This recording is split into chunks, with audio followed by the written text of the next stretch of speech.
Some of you might have noticed a little flu going around Europe, causing some governments to take light precautionary measures and others to force a complete standstill of all public life. And with good reason. Over 30,000 people in Europe alone have died from this virus.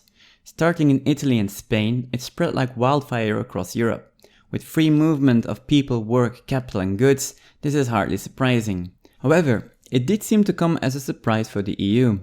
At the start of the outbreak, there was little lockdown coordination, no mass organized EU support, and no standard on tracking the pandemic.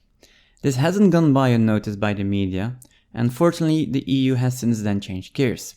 Still, the Treaty on the Functioning of the European Union provides the EU with all the necessary legal tools to give widespread support from day one. And that's exactly what a pandemic of this magnitude needs: coordination, support, standardization, centralization of information, material, but most of all, being prompt and fast. Now, through this video, I'd like to structure what could have been an alternative EU comprehensive pandemic response plan. So let's get at it and start with the first measure: support. That the Union is able to support its member states with preemptive measures is proven by its ability to deploy 60,000 military personnel to defend Europe. Unfortunately, nothing similar exists against pandemics, floods, eruptions, and wildfires. As such, one of the first EU additions should be, in analogy of the Rapid Reaction Force, a Rapid Medical Response Team. This team should be deployable in the EU in less than 48 hours and include mobile hospitals, protective gear, doctors and nurses, basic medicine, and all necessary material. The purpose of this rapid response team is to preempt overwhelming local healthcare and avoiding at all costs that people die because of lack of care.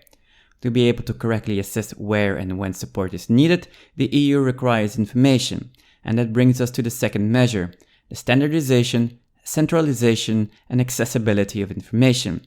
In the past week, nearly every European has become a statistician, designing graphs, interpreting data, and making predictions on how the pandemic will evolve. Unfortunately, the quality of the data they use was lacking. Infection data depends on testing frequency and the methodology used, which were different per country. Same problem persists when analyzing casualties.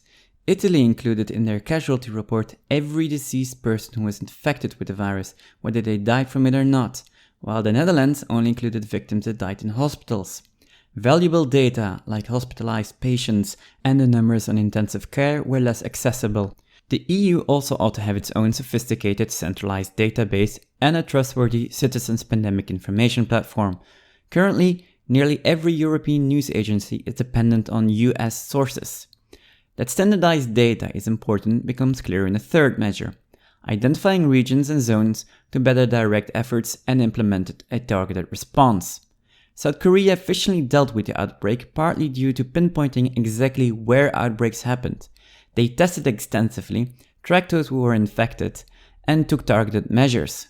Conclusion: they took control over the pandemic faster than any other country, with very few victims and without needing to close down the whole country.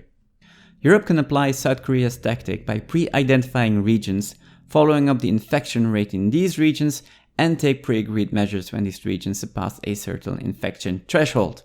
This will allow the EU and its member states to react preemptively and control the spread. To be able to pull off something like that, the EU will need to act as a coordinator between all member states. And this brings us to the measure of procedures and protocols. Before a pandemic were to even start, processes and procedures would already need to be written out, tested, communicated, and on standby. Ideally, from the moment a pandemic becomes a reality, the EU can activate procedures and protocols with a simple push of a button. All this can only be done with the necessary tools though.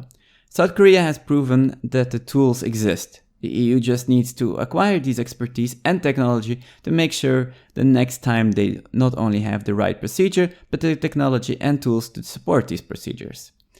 Finally, a hospital network that tracks all the registered hospitals in the European Union based on their capacity, such as beds, respirators, ICU beds, doctors, nurses, material, and so on. This would allow the European Union to know which hospitals have capacity left or which ones are close to have no more material or equipment.